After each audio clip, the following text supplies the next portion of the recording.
If you have a public-facing site, chances are you use third-party scripts. They could be analytics, ads, social sharing widgets like the Facebook like button.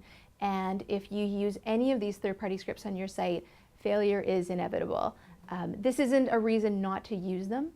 Site owners need to realize that failure does happen. It results in site outages, it results in pages slowing down, and you don't have any control over how third-party scripts perform, but you do have control over how these third-party scripts are deployed on your site and how you manage performance of them within your site.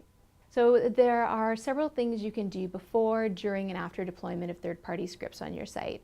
Before you've even deployed the script, you should look into the third-party provider and do some research on them, find out what their uptime and downtime promises are, read their performance SLA.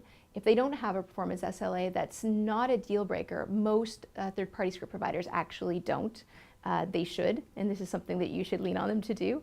But in the meantime, if you've decided that the value of this script to your site, if it's going to deliver conversions or more traffic or more recommendations to your site, then if the value of that outweighs the risk of not having an SLA, then you should still consider keeping that script on your site or adding that script to your site. As part of the research, you should do an A/B test, where you deploy the script on your site and then run some of your traffic through pages that use the script and the rest of your traffic through pages that don't use the script. And you can look at the results side by side, and you can see what kind of performance penalty the third-party script adds to your pages, and also what kind of conversion gains or what kind of gains you're getting in whatever business metric you're implementing the script to help you with. And this should determine whether or not you choose to actually implement this script. You shouldn't be afraid to say no.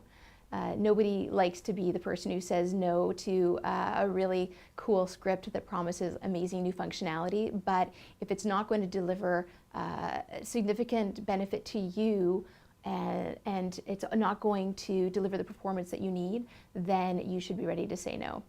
During deployment, you should ensure that the script is, if possible, optimized so that it is deferred to load after all of your critical page elements have load. One reason why scripts can slow down page performance is because the page is not properly optimized. So if you set the script to load before your critical content and the script fails, the rest of your content doesn't load. It blocks the rest of the page load. So defer that script whenever possible, or optimize it so that it loads asynchronously, so it loads alongside your other content and doesn't block it.